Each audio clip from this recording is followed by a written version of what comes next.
Hello everyone. आज के video में हम करेंगे एलाइड वैदिक लिटरेचर। लास्ट वीडियो के अंदर हमने वैदिक लिटरेचर का फर्स्ट पार्ट किया था, that is the four Vedas and few attached books like ब्राह्मण एंड उपनिषद। आज हम उसके आगे स्टार्ट करेंगे। पिछले वीडियो के लिए आई बटन को प्लीज आप क्लिक कर सकते हैं। तो एलाइड वैदिक लिटरेचर की बात करें तो सबसे पहले हमारे पास आते हैं वेदांग्स। वेदांग या फिर इन्हें सूत्र भी बोला जाता है। वेदांग्स का लिटरल मीनिंग होता है limbs of Veda, which means वेदों के अंग। अब यहाँ पे इस टेक्स्ट को श्रुति के अंदर नहीं लिया गया है। ऐसा माना जाता है कि these Vedangas were of human origin, और टोटल 6 वेदांग हमें देखने को मिलते हैं। और इन्हें पढ़ना जरूरी क्यों है? इन्हें पढ़ना जरूरी इसलिए है क्योंकि इन्हें पढ़े बगैर वेदों का प्रॉपर मीनिंग आप समझ नहीं सकते। तो आगे देखते हैं कि कौन कौन से वेदांग हैं। तो फर्स्ट इज शिक्षा। शिक्षा deals with phonetics. Phonetics means science of sound. आगे कल्प। कल्प डील्स विद रिचुअल्स। जो रिचुअलिस्टिक सेरेमनीज हैं वो सारी की सारी कल्प के अंदर हमें मिलती है। इसे कल्प सूत्र भी बोला जाता है।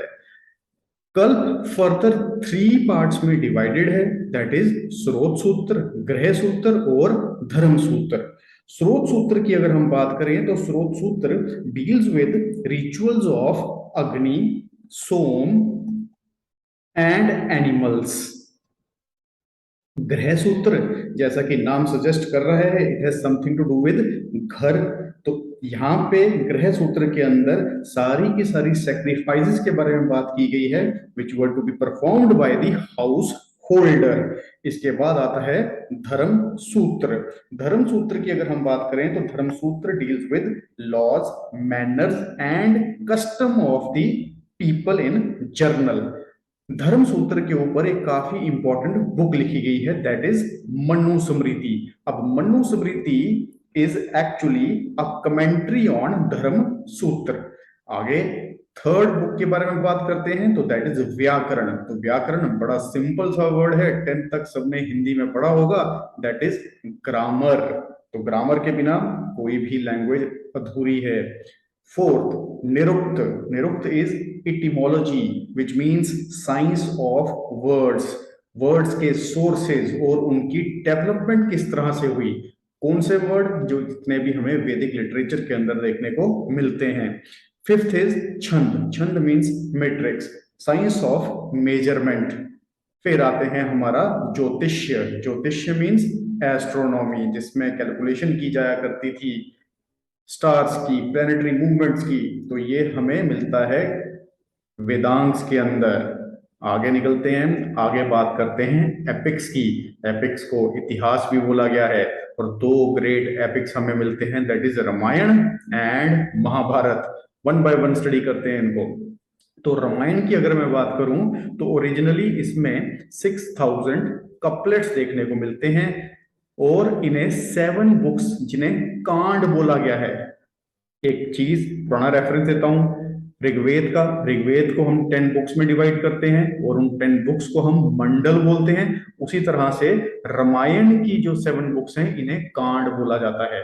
और आज की डेट में हमें अराउंड 24,000 वर्सेस इसके अंदर देखने को मिलते हैं।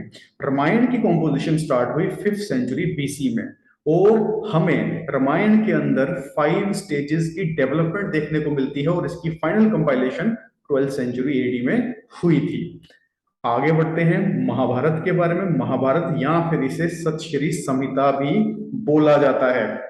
ओरिजिनली महाभारत को जय संहिता का नाम दिया गया।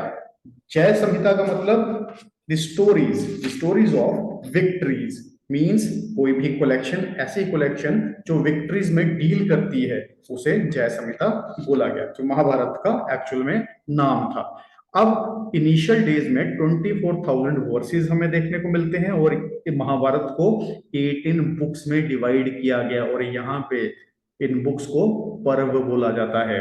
इसकी कंपाइलेशन 10th सेंचुरी बीसी में स्टार्ट हुई और खत्म हुई 4th सेंचुरी एडी में। अब भागवत गीता हिंदू रिलीजन की सबसे मोस्ट सैक्रेड और इम्पोर्टेंट बुक, ये बिलोंग करती है महाभारत से। जी हाँ, महाभारत से। महाभारत की एक बुक है जिसे हम भीष्म पर्व बोलते हैं, उसी का पार्ट है भागवत गीता। नाउ यहाँ पे अगर मैं टाइमलाइन की बात करूं तो ये आप दोनों को देख लीजिए, रामायण को और महाभारत को। तो महाभारत 10th सेंचुरी बीसी में स्टार्ट हुई लिखना, और रामायण 5th सेंचुरी बीसी में। इसका मतलब महाभारत रामायण से पहले लिखी गई थी। आगे बढ़ते हैं, आगे बात करते हैं हम पुराण्स की। तो ये भी एक टाइप के टेक्स्ट हैं जिसके अंदर एंशंट लेजेंड्स के बारे में बात की गई है, और इसमें हमें मोस्टली हिस्ट्री हिस्ट्री की देखने को मिलती है, जिसमें यूनिवर्स किस तरह से क्रिएट हुआ, उसकी डिस्ट्रक्शन किस तरह से हुई, फिर से रिक्रिएट किस तरह हुआ, ये सब स्टोरीज इसमें दी गई हैं। इसके अलावा किंग्स, डिफरेंट किंग्स की जीनोलॉजी, जो डिफरेंट हीरोज थे एंशिएंट टाइम पीरियड के, जो लिटरेचर में हमें मिलते हैं, डिफरेंट ऋषि मुनि, डेमीगॉड्स, इन सब की हमें डिस्क्रिप्शन इसके अंदर देखने को मिलती है। साथ ही साथ इसमें हिंदू कॉस्मोलॉजी के बारे में बात की गई है, फिलॉसफी के बारे में बात की गई है, और कई हद तक हमें उस टाइम की ज्योग्राफी के बारे में भी इंफॉर्मेशन ये पुराण देते हैं। अब यहाँ पे 18 मेजर पुराण्स हमारे लिए इंपॉर्टेंट है, राइट। अब इसमें कुछ इंपॉर्टेंट पुराण हैं, जैसे भविष्य पुराण हो गया, बृहस्पति पुराण हो गया, शिव पुराण हो गया, विष्णु पुराण हो गया, गरुड़ पुराण हो गया। ये हमारे लिए कुछ इंपॉर्टेंट बुक्स मिलती हैं। आगे बढ़ते हैं, आगे बात करते हैं हम उपवेद की। Upaveda means applied knowledge and a traditional literature which contains the subject of certain technical work. तो 4 उपवेद हैं, और 4 वेदों के साथ इनको अटैच किया गया है। First is Ayurveda. Ayurveda deals with Ayurveda deals with science of life, और इसे अटैच किया गया है ऋग्वेद के साथ। इसके बाद गंधर्व वेद की बात करें तो गंधर्व वेद डील्स विद म्यूजिक, और जब म्यूजिक का नाम आएगा तो ऑटोमेटिकली सामवेद सामने आ जाएगा। इसके साथ धनुर्वेद means a ved which is associated with the art of warfare, और इसे अटैच किया गया यजुर्वेद के साथ। फिर आता है हमारा शिल्प वेद। शिल्पा मत पढ़िएगा, शिल्प है ये, शिल्प वेद, और इसे अटैच किया गया अथर्व वेद के साथ। आगे बात करते हैं हम 6 स्कूल ऑफ फिलोसफी की। अब इन 6 स्कूल ऑफ फिलोसफी को हम शाद दर्शन भी बोला जाता है। दर्शन का मतलब ही फिलोसफी होता है। तो 6 school of philosophy ancient India में हमें देखने को मिलते हैं। नंबर 1 इज न्याय, किसने दिया? गौतम ऋषि ने। विशेषिका कन्नड़ ऋषि ने। सांख्य कपिला ऋषि ने। योग पतंजलि, इनका नाम तो सुना होगा, बाबा रामदेव जी काफी देते हैं। पूर्व मीमांसा जैमिनीय, उत्तर मीमांसा बद्रायण। तो आज की क्लास के लिए इतना ही। नेक्स्ट वीडियो में हम करेंगे अर्ली वैदिक एज की हिस्ट्री। पुराने वीडियोस देखने के लिए आप डिस्क्रिप्शन में हमारे लिंक्स को क्लिक कर सकते हैं।